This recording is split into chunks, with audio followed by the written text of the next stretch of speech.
인센티브가 있는 명령이라는 제목으로 하나님 말씀 증거하도록 하겠습니다.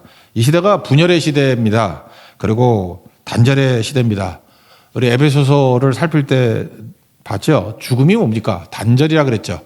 그래서 마귀는 지금도 죽음의 힘을 가지고 역사를 합니다. 그러니까 분열시키고 단절로 이끌어가는 게 마귀의 시도라는 것입니다.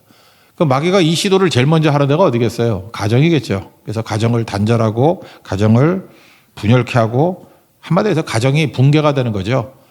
우리나라 통계는 없어서 모르겠는데 그 미국 사회는 이제 다민족 사회 아닙니까? 그래서 친부모와 떨어져 사는 비율 그랬더니 흑인은 80%예요. 그러니까 생물학적 부모라 그러는데 낳아준 부모하고 20%만 같이 살아요. 80%는 부모하고 살질 않습니다. 히스패닉, 남미 쪽에서 올라온 사람들 있죠? 히스패닉은 60%. 그러니까 40%만 부모하고 산다는 거예요. 60%는 떨어져 살고. 백인은 반반입니다. 50%.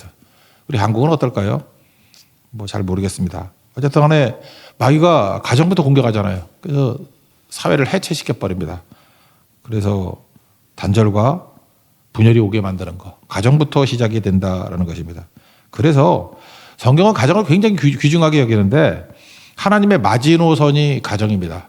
그래서 구약 성경을 쭉 읽어보면은 잘 이해가 안 가고 이거 너무한 거 아닌가 이런 생각이 들 때가 있어요. 마지노선 그 얘기는 알죠? 1세대전 일어날 때 1920년대 프랑스의 뭐 국방장관이가 마지노라는 사람이 있었다며. 그래서 독일이 못 쳐들어오게 요선은 절대로 통과 못해. 원래 그런 거 그어놓으면 다 통과해요. 그래서 마지노선 통과했는데 지금도 그러잖아요. 뚫리면 안 되는 거 마지노. 근데 하나님의 마지노선 그러면 가정인 것 같아요. 가정은 하나님께서 꼭 지키려고 했던 내용이라는 것입니다. 그래서 구약성경 특별히 그 율법서 같은 데를 보면은 가정에 관한 것, 특별히 부모에 관한 것은 좀 지나치다 싶을 정도예요. 출애굽기 21장 15절 보니까 자기 아버지와 어머니를 치는 자는 때리는 자는 반드시 죽일지니. 그리고 그 다음 절 17절 자기 아버지나 어머니를 저주하는 자는 반드시 죽일지니. 뭐 부모를 때려도 돌로 쳐 죽이고 저주만 해도 돌로 쳐 죽이고. 그러니까 부모를 때렸다 누가 이렇게 본 거예요. 그러면 장로들한테 가서 얘기하는 거죠. 부모 때리는 거 봤다고. 또 부모를 저주하는 걸 봤다고. 그러면 장로들이 회의를 가지고 돌로 쳐 죽여. 직결처분이죠. 이런 거를 율법으로 줬습니다. 되게 무서운 하나님이다. 그런 생각이 들어요. 왜 하나님이 이렇게 심각하게 다룰까요? 이게 근본이기 때문에 그래, 근본. 심지어 그 부모 공경 안 하는 자녀들에 대해서 저주까지 합니다. 잠언 30장 17절 보니까 아버지를 조롱하며 어미 순종하기를 싫어하는 자의 눈은 골짜기에 까마귀에게 쪼이고 독수리 새끼에게 먹히리라. 그러니까 부모 말 순종 안 하면은 까마귀가 와가지고 눈 쪼아서 먹어버린다. 저주도 이런 저주가 있어요. 그죠? 그러니까 부모 공경이 베이스에 깔려 있다는 것입니다. 이건 권위하고도 관계가 있어요.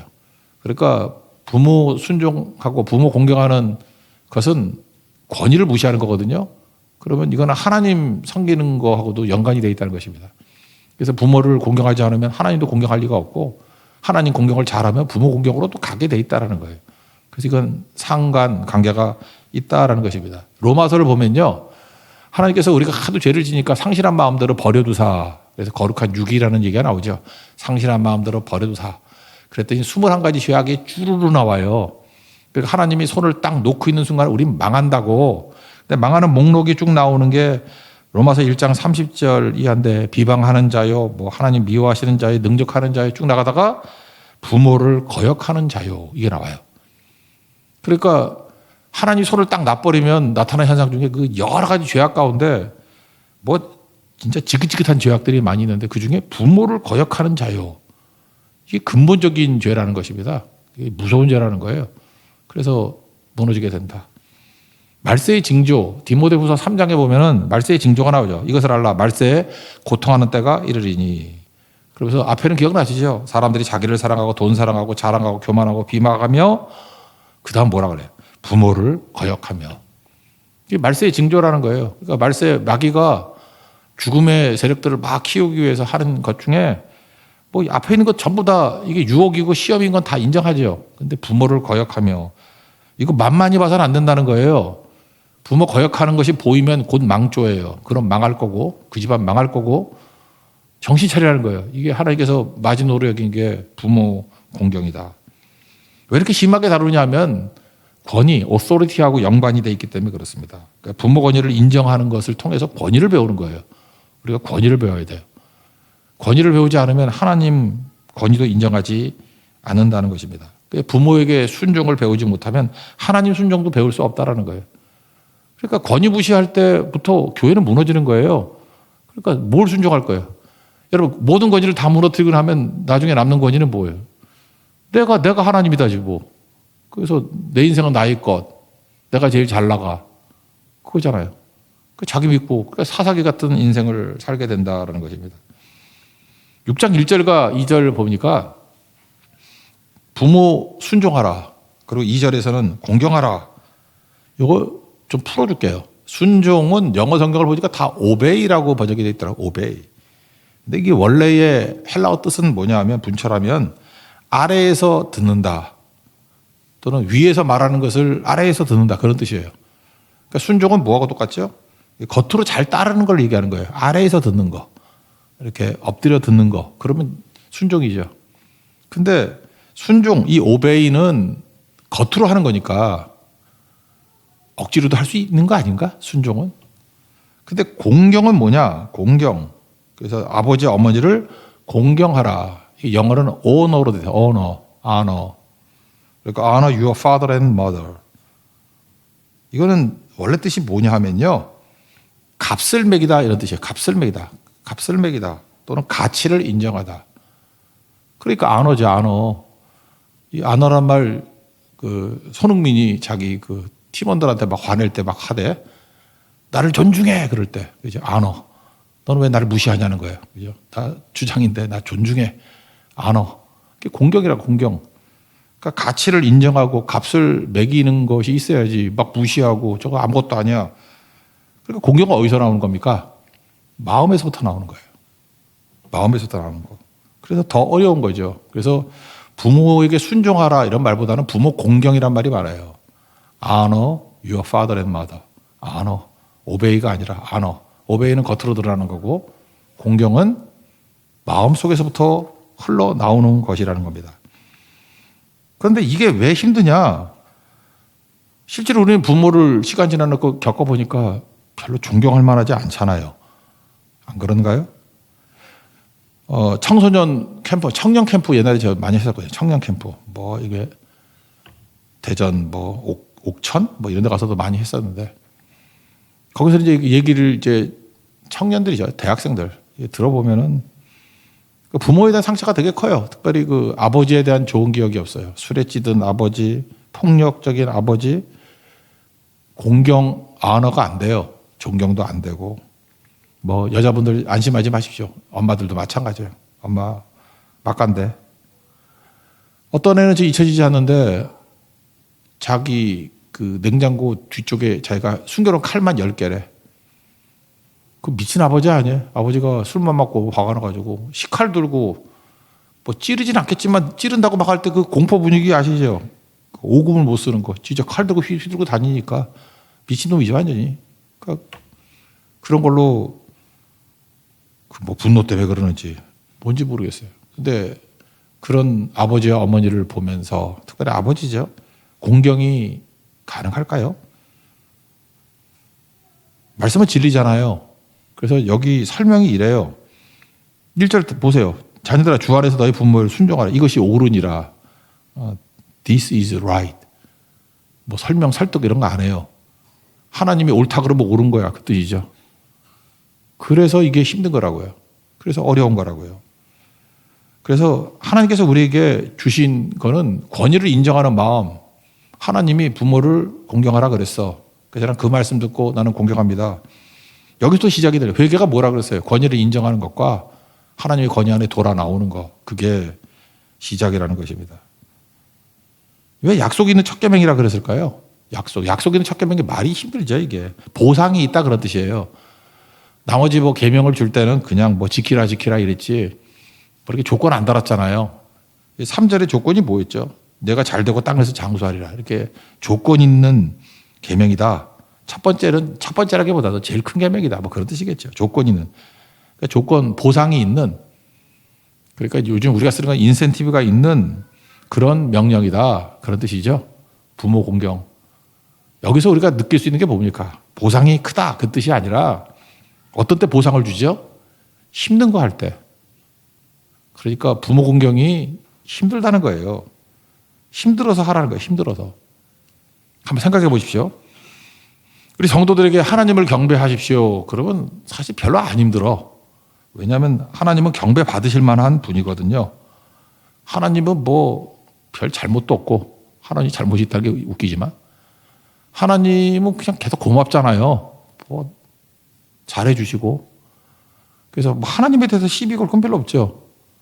뭐 하나님 만나지 못했다 할지라도 개념적으로도 하나님은 다 오르신 분이니까. 그래서 교회가 하나님을 경배하십시오. 그럼 뭐 어렵지 않아요. 그거 되게 쉬운 건데 하나님을 경배하듯이 하나님을 공경하듯이 부모를 공경하십시오. 이거 힘들어요. 왜냐? 내가 실질적인 부모를 알기 때문에 그렇다라는 것입니다. 그래서 주님이 이렇게 얘기해요. 너 마음으로는 내키지 않지. 그러나 이거 순종해. 그러면은 절대 손해보지 않아. 그런 거죠. 그래서 우리가 부모를 공경하는 쪽으로 가다가 내가 변화가 되고요. 거기서 얻는 유익이 엄청나게 크고 그게 신앙의 진전이라는 것입니다. 그러니까 신앙 진전이 안 되는 이유가 뭐냐? 부모 공경 못하기 때문에 그렇다는 거예요. 그러니까 부모 공격이라는 건 뭐냐 하면 힘든 일이라니까요. 그러니까 공경할 가치를 잘 못 느낄 때도 있고 그래요. 또 다른 말로 부모를 용서하십시오. 부모 언어가 값을 매기다. 가치를 인정하다 그러는데 인격적으로 바라보고 부모를 용서해야 비로소 가치를 인정하게 돼요. 지난 주간에 자녀를 죄인으로 보라 그랬죠. 우리 자녀들 부모를 죄인으로 보십시오. 그래 용서가 돼요. 부모는 완벽해야 된다. 이걸 정답으로 여기고 부모는 완벽해야 되는데 우리 부모는 아니네. 안 그래요. 다 죄인이에요. 어떤 부모든지 다 죄인이에요. 여기 우리 자녀들이 없어서 문제네. 있었으면 부모가 죄인이에요. 그것도 인정해야 된다고. 저희 어머니하고 제가 소통했던 거 한번 할게요. 저는 어머니에 대한 불만도 많았어요. 이유가 뭐냐 하면은, 내가 남자는 약간 그래요. 뭐 지도 잘 못 살면서 옳은 거 따지거든. 정의롭지 않은 거에 대해서 좀 그래. 난 도대체가 여자라서 이해를 못하는 것도 있지만 난 하여튼 이해 못할 게 되게 많았어요. 최근에 이렇게 뭐 잘 걷지도 못하고 해서 제가 가서 저 얘기 나눴어요. 대화 꽤 많이 나는 것 같아. 한 2시간 넘게. 그때 내가 처음 알았어요. 우리 어머니가 그 북한에서 전쟁 때 피난 내려올 때 그때 15살이었대. 되게 무서웠대. 집 떠나서 뭐 대구 쪽에 내려가는데 대구 쪽 인심 되게 나쁘더래. 막 하면서 정말 무서웠대. 그리고 12남매거든요. 5번째 딸이야. 제가 그 딸들을 알잖아요. 저한테 이모니까. 엄청 거센 언니들이에요. 그 거세도 그렇게 거센 언니들이 없어. 왜? 먹고 살아야 되니까. 정말 센 사람들이에요. 지금 돌아가시지도 않아. 막 죽음도 거부해. 지금 막 94세 막 아픈데도 불구하고 막 암도 2번 걸렸는데 막 저리 가. 그리고 뭐 60대 때 암, 뭐 70대 암인데 지금도 95세야. 그리고 고기 저보다 더 먹어요. 4인분 먹고. 그러니까 언니들 사이에서 처음으로 얘기하는 거예요. 내가 입이 짤 때 이게 입에 맞는 음식이 있고 안 맞는 음식이 있고. 그래서 그 거센 언니들 사이에서 무지하게 욕먹고 살았대요. 너는 집 나가라 그러고 너가 입 짧아서 피나는 주제에 뭐 네가 뭐 공주냐 이러고 무시당하고 욕먹고. 근데 안 넘어가는 거 어떻게 안 넘어가는 걸. 그래서 굶으면 굶는다 그러고 먹으면 먹는다 그러고. 그래서 식탁에서 항상 소수였고 죄인이었고 그랬대요. 근데 우리 어머니가 머리가 도는 거야. 그래서 왜 그런지 이제 알았어. 자기가 입이 짧기 때문에 이렇게 주는 것 중에 입에 맞는 게 10가지 중에 1가지도 잘 안 된대. 그러니까 맨날 욕 먹으니까 전략을 바꿨어요. 내가 해서 먹인다. 내 입에 맞는 거 내가 왕창 해서 먹인다. 그래서 제가 볼 때 강박증에 빠질 정도로 옛날에 보면 교회 성가대원들 매주 불러다가 먹이고 본인 입에 맞는 것만. 그러니까 입이 짧다는 소리 안 듣지. 다 그거 먹으니까. 그래서 자기 입맛하고 똑같이 만드는 전략을 쓴 거야. 계속. 그래서 자기가 주류가 되게 만들고 그러다가 그게 위험하잖아요. 그거 뭐 오래 가나 그게. 그래서 본인이 좀 소수가 된다고 느낄 때는 공포를 느끼는 거야. 트라우마를 느끼는 거야. 내가 또 입이 짧아서 또 소수가 된다.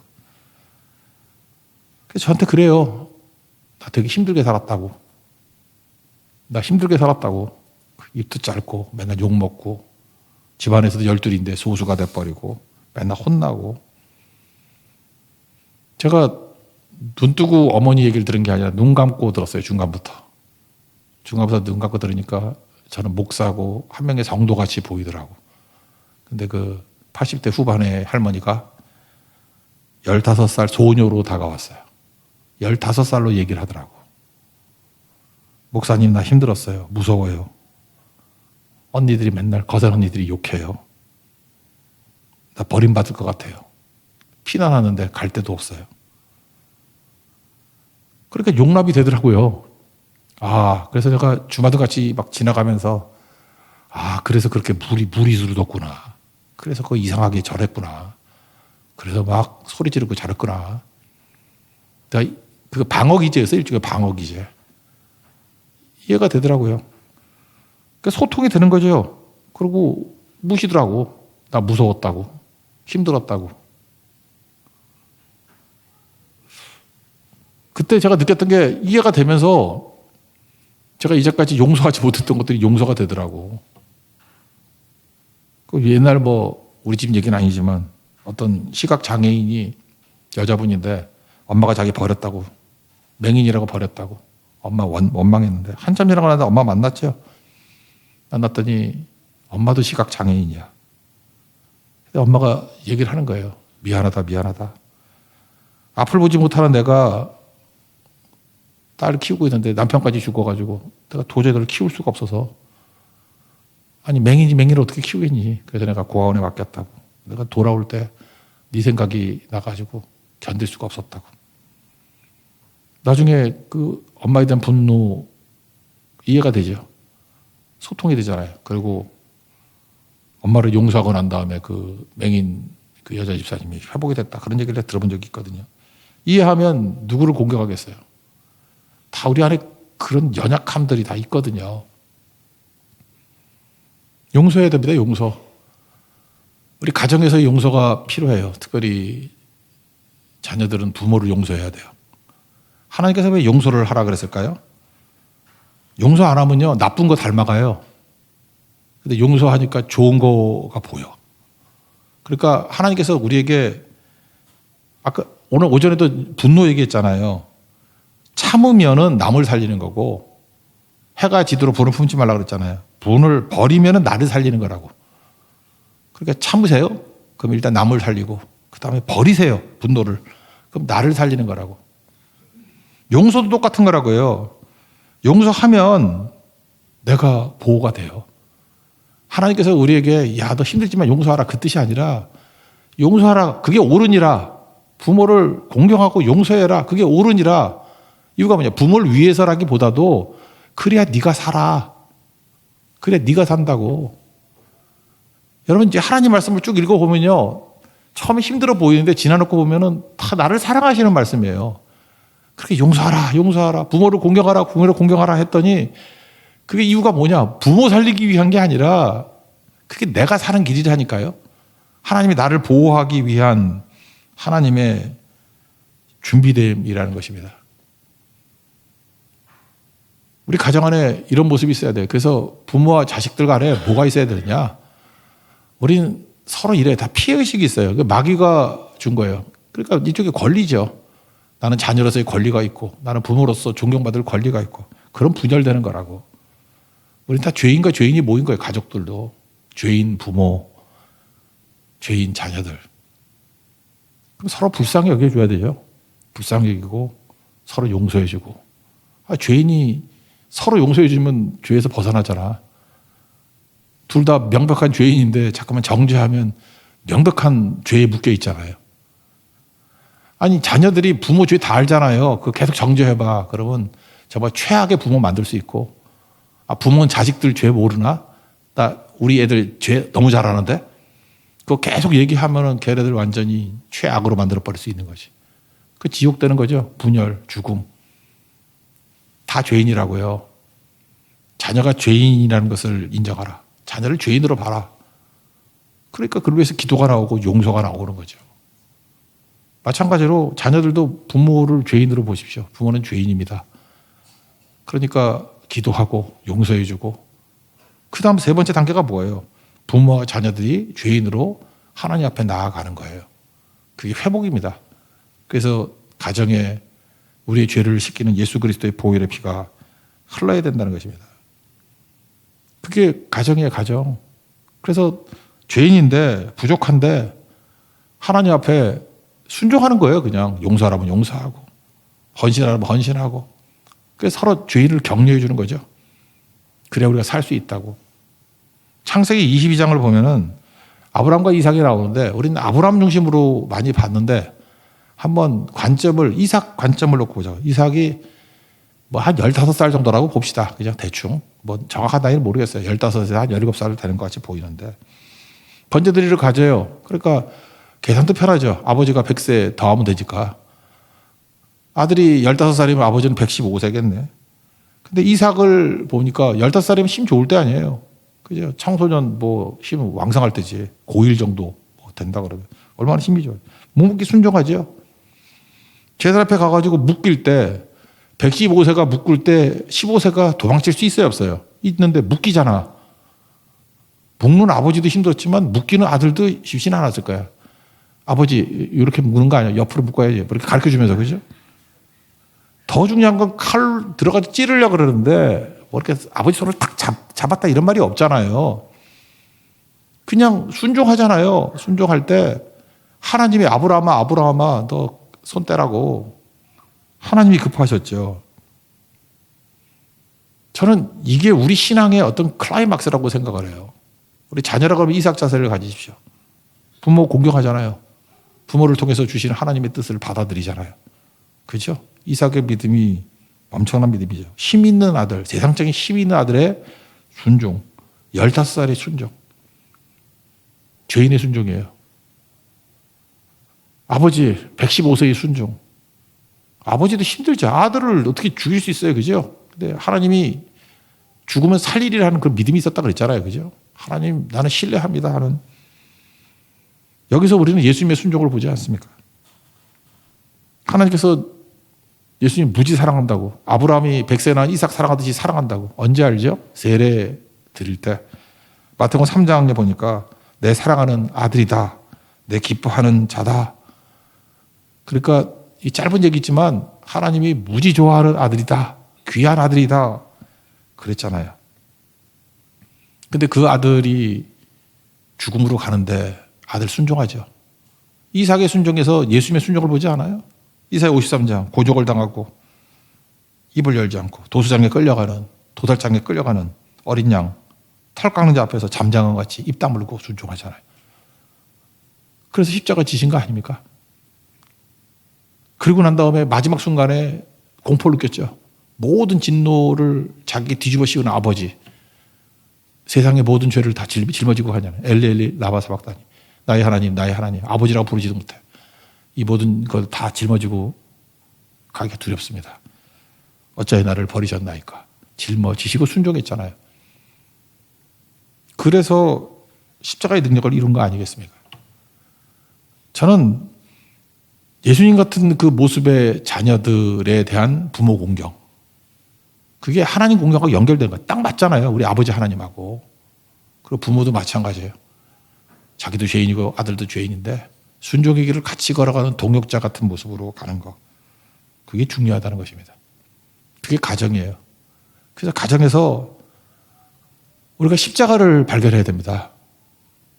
그냥 어머니 그러면 뭐 따뜻하고 아버지 그러면 뭐 든든하고 그 정도가 아니라 저분들도 죄인인데, 죄인이 발버둥 치면서 십자가 붙들고 구원의 길로 가고 순종의 길로 가는 그 모습을 바라보고 공경해 주는 거예요. 그리고 부모도 마찬가지입니다. 자녀들이 죄인인데 예수님의 십자가의 사랑 안에서 묵묵히 순종해 나가는 모습을 보면서 야, 우리 죄인 아들, 우리 죄인 딸 저렇게 하나님이 다루어 가시면서 오는구나. 그래서 가족 전체가 죄인들의 합창이 이루어져야 돼요. 죄인들의 찬송이 이루어져야 된다고. 그래서 그 가정이 다 죄인인데 우리 가정이 든든하게 산 이유가 뭐냐? 오직 예수님 때문에 순종하고 용서하고 세워지게 된다. 그러니까 가정에서도 거의 교회 같은 일이 벌어지는 거예요. 그게 가정의 회복입니다. 이거 없으면은 말세에 부모를 거역하며 가정 4분의 1 돼버려요. 그리고 상실한 마음대로 내버려두면 지 멋대로 한다고. 그리고 여러 가지 21가지 죄 중에서 부모를 거역하며. 그래서 부모 거역하는 거 놔두라고 말하는 교육학이 있죠. 그 배경에 인본주의가 깔려 있는 거 아십니까? 애들은 뭐 때려도 안 되고 혼내도 안 되고 뭐 어쩌도 안 되고 뭐 자율적이고 그 배후에 광명한 천사같이 나타나는 마귀가 있다는 거 잊지 마십시오. 우린 다 바라보는 게 뭐냐? 나도 죄인이고 우리 다 죄인이에요. 그리스도가 필요합니다. 주 예수 그리스도가 필요합니다. 우리를 불쌍히 여겨 주십시오. 그럴 때 가정의 회복이 있게 된다는 것입니다. 그러고 나니까 그 다음에 우리 어머니한테 뭘 보게 되냐? 우리 아버지한테 뭘 보게 되느냐? 죄인이 순종하고 난 다음에 하나님 주신 은혜를 누리는 기쁨을 보게 됐어요. 기쁨을. 뭐 그런 건 사적이기 때문에 너무 많아서 얘기를 안 하겠는데 제가 옛날에 한번 설명했죠. 어떤 잡지에 나왔던 글인데 난 그게 너무 아름답더라고. 예수 진짜 잘 믿는 가정이에요. 부자 아닙니다. 예수 잘 믿는다고 뭐 다 부자 되는 건 아니잖아. 옥탑방에 살았어요. 근데 요즘에 뭐 수도 잘 나오지만 옛날에 수돗물이 잘 안 나와서 빨래는 밤에만 해야 된대요. 왜냐? 낮에는 수압이 낮으니까 밑에 집은 빨래가 되는데 옥탑방엔 물이 안 올라오는가 봐. 근데 이분이 너무너무 행복해 하는 거예요. 나는 밤에만 빨래를 할 수 있어. 옥탑방에 살기 때문에. 근데 옥탑방에서 빨래를 하면서 하늘의 별을 바라보는 게 왜 이렇게 기쁜지. 나는 행복한 여자라고. 스카이 라운지에서 별 쳐다보면서 빨래하는 여자 세상에 나밖에 더 있냐고. 우리 같으면 밤중에 빨래한다 그러면 남편을 잘못 만나가지고 저 찢어지길 럼벙 이러면서 그 전에 시집을 잘못 왔다 뭐 이렇게 원망할 건데 아니잖아요. 옥탑방에서 별 보면서 빨래하는 사람 나밖에 없다고. 그리고 주인이 참 야박하죠. 빨랫줄도 밤에만 쓰게 한대. 낮에는 자기 거 걸고. 그러니까 밤에 하면서 빨랫줄 걸면서 밤에는 빨랫줄도 널널해서 좋다고 기뻐하고. 그래서 나는 행복한 여자다. 그게 고백이거든요. 가정에서 이런 고백을 보는 거예요. 아, 하나님이 함께하면 이런 기적과 같은 일들이 벌어지게 되는구나. 그래서 세상에서 느끼는 기쁨 아닌 것이 기쁨이 되고 세상에서 행복 아닌 것이 행복으로 느껴지는 그런 거룩한 가정이 될 수 있다는 것입니다. 우리가 죄인이라 그러면 꼭 필요한 게 뭐예요? 죄를 씻어주시는 구원자 되신 예수님의 보혈의 피가 필요한 것입니다. 우리 가정에 예수님을 구원자로 모시고 자녀를 죄인으로 볼 줄 알고 부모를 죄인으로 볼 줄 알고 서로 용서하고 같이 예배하고 같이 순종의 길을 걸어가는 모리아산에서의 아름다운 모습이 우리 가정의 모습으로 회복되는 은혜의 역사 있기를 축원합니다. 자리에서 일어나겠습니다. 예수기도 찬양하겠습니다.